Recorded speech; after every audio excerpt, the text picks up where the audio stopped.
자, 여러분 반갑습니다. 복잡하고 난해한 지식들을 아주 명쾌하게 짚어드리는 이 심층 해설 시간에 오신 것을 환영합니다. 오늘 우리가 파헤쳐볼 주제는요.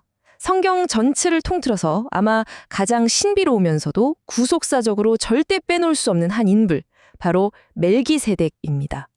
성경 읽으시다가 이 이름 앞에서 이 사람 대체 뭐지? 하고 고개 갸우뚱하신 적 다들 한 번쯤 있으시죠? 오늘 이 아주 오래된 미스터리를 뼈대부터 탄탄하게 그리고 흥미진진하게 풀어드릴게요. 자, 본격적으로 들어가 볼까요? 상상해보세요. 무려 4,000년 전입니다.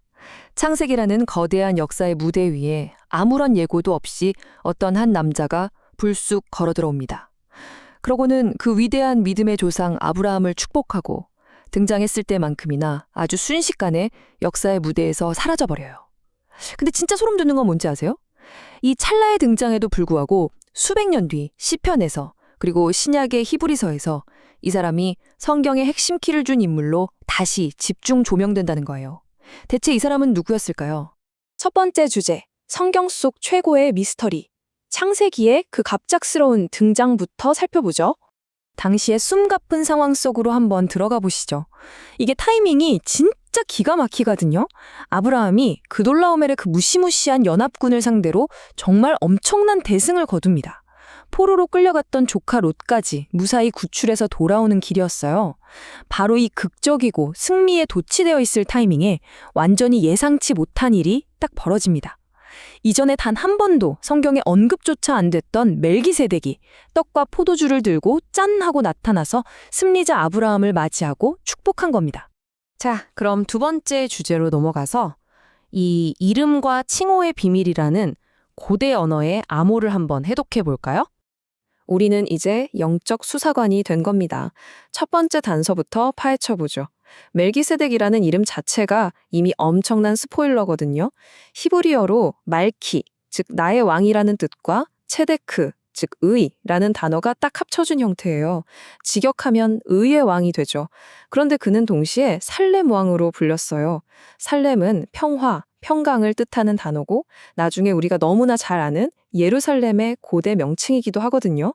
그러니까 의의 왕인 동시에 평강의 왕인 겁니다. 타이틀부터가 벌써 예사롭지 않죠? 게다가 창세기 기록을 보면 그를 그냥 평범한 왕으로만 소개하지 않아요. 무려 지극히 높으신 하나님의 제사장이라고 부릅니다. 여러분, 이게 왜 그렇게 결정적인 단서일까요? 이스라엘이라는 나라가 탄생하기도 한참 전이고 레위 지파의 제사장 제도는 아예 존재하지도 않던 시절이거든요. 그런데 그는 이미 아브라함이 믿던 바로 그 참되신 하나님을 경외하고 예배하는 제사장이었다는 뜻이니까요. 세 번째 섹션, 그럼 도대체 멜기세덱은 누구인가? 주요 용의자들을 한번 추려보겠습니다. 과연 이 신비로운 인물의 진짜 정체는 뭘까요? 역사적으로 수많은 신학자들이 머리를 맞대고 내놓은 세 가지 유력한 가설이 있습니다. 첫째는 아브라함 시대에 가나안 땅 살렘 지역을 통치했던 실제 역사적 인물이라는 견해고요. 둘째는 구약 시대에 인간의 모습으로 미리 나타나신 예수님이라는 주장이죠. 마지막 셋째는 노아의 아들인 셈이라는 유대 전승도 있는데 이건 주류 신학에선 별로 지지를 못 받아요. 우리는 이 중에서 개혁주의 주류 신학이 가장 보편적으로 받아들이는 첫 번째 관점, 즉 그가 실제 살렘의 왕이었다는 역사적 사실을 바탕으로 미스터리를 계속 추적해 보겠습니다. 네 번째 주제, 그리스도를 향한 완벽한 그림자. 신학적 걸작이 마침내 드러나는 순간입니다. 이 멜기세덱을 히브리서가 어떻게 기가 막히게 해석하는지 제대로 이해하려면요, 개혁주의 신학의 모형이라는 개념을 좀 아셔야 합니다. 쉽게 말해 성경에서 모형이란 장차 오실 예수 그리스도의 사역이나 성품을 미리 딱 보여주는 일종의 그림자나 예고편 같은 역할을 하는 인물이나 사건을 말하거든요.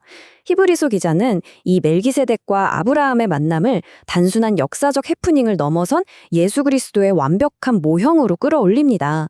그럼 대체 어떻게 완벽한 모형이 되는 걸까요? 나중에 세워진 이스라엘의 율법 시스템을 한번 떠올려 보세요. 왕은 무조건 유다 지파, 제사장은 무조건 레위 지파. 이 둘은 절대 섞일 수 없게 엄격하게 분리되어 있었잖아요. 그런데 율법이 생기기도 훨씬 전 사람인 이 멜기세덱을 보세요. 그는 왕이면서 동시에 제사장이었습니다. 완전히 룰브레이커죠. 이 두 직분을 하나로 완벽하게 결합한 그의 모습은 만왕의 왕이시자 우리의 영원한 대제사장이신 예수님을 정말 소름 돋게 미리 보여주고 있는 겁니다. 게다가 권위의 스케일 자체도 완전히 다릅니다. 아브라함이 멜기세덱에게 11조를 바치고 축복을 받았잖아요. 생각해보세요. 아브라함이 축복을 받던 바로 그 순간에 훗날 제사장이 될 레위 지파는 아직 태어나지도 않고 아브라함의 허리에, 그러니까 핏줄 속에 있었단 말이죠. 다시 말해 멜기세덱의 반차는 인간적인 혈통에 묶여있는 아론 계통의 제사장직과는 애초에 급이 다른 훨씬 우월하고 영원한 권위를 가지고 있다는 뜻입니다. 히브리서가 주목하는 또 다른 흥미로운 포인트는 바로 성경의 의도적인 침묵입니다. 부모가 누군지, 족보는 어떻게 되는지, 언제 태어나고 언제 죽었는지 기록이 단 하나도 없습니다. 그가 진짜 무슨 불사조처럼 영원히 살았다는 게 아니라요. 성경이 일부러 이 기록들을 싹 다 생략함으로써 그를 시작과 끝이 없는 영원한 제사장의 상징으로 만들어버린 거죠. 하나님의 아들이신 그리스도의 영원성을 이렇게 탁월하게 상징할 수가 없는 겁니다. 5번째 섹션, 오늘날 우리를 위한 교훈, 청교도적 영적 교훈과 적용으로 넘어가 보겠습니다. 자, 이게 단순한 옛날 이야기가 아니에요. 청교도들은 창세기 14장에 나오는 이 3가지 행동에 아주 깊이 주목했습니다. 첫째, 멜기세덱이 가져온 떡과 포도주. 이건 치열한 전쟁에 지친 아브라함을 먹이셨듯이 장차 그리스도께서 성찬을 통해 그리고 당신의 십자가 희생을 통해 우리 영혼에 참된 안식과 생명을 공급하실 걸 예표합니다.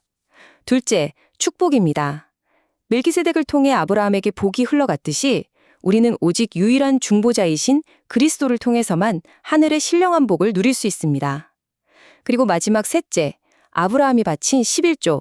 이건 내 삶의 모든 승리와 내가 가진 소유가 오직 하나님의 은혜임을 고백하는 성도의 자발적이고 거룩한 헌신을 뜻하는 겁니다. 그러니까 오늘 우리가 나눈 이야기의 가장 결정적인 핵심 포인트는 바로 이겁니다. 멜기세덱은 분명 가나안 땅에 실존했던 의와 평강의 왕이 맞습니다. 하지만 그의 진정한 신학적 가치는 인간의 그 불완전한 제사장직을 영원히 완성하실 예수 그리스도를 가리키는 완벽한 그림자였다는 데 있는 거죠. 우리가 멜기세덱을 묵상한다는 건 결국 지금 이 순간에도 우리를 위해 영원히 간구하고 계시는 대제사장 예수 그리스도의 놀라운 은혜를 아주 깊이 깨닫는 일인 겁니다. 수천 년 전 그 전쟁에 지친 아브라함을 직접 찾아와 떡과 포도주로 위로했던 멜기세덱처럼 말이죠. 우리의 진정한 멜기세덱이신 예수 그리스도께서는 지금 이 순간에도 영원한 대제사장으로서 여러분을 위해 끝없는 은혜를 부어주고 계십니다. 스스로에게 한번 질문해 보세요. 여러분은 주님이 주시는 그 놀라운 축복과 공급하심을 오늘 하루 어떻게 누리고 계십니까? 이 묵직한 질문을 여러분의 마음에 남겨드리며 오늘의 심층 해설을 마무리하겠습니다. 끝까지 함께해 주시고 배움을 향한 뜨거운 열정을 보여주신 여러분 정말 감사합니다.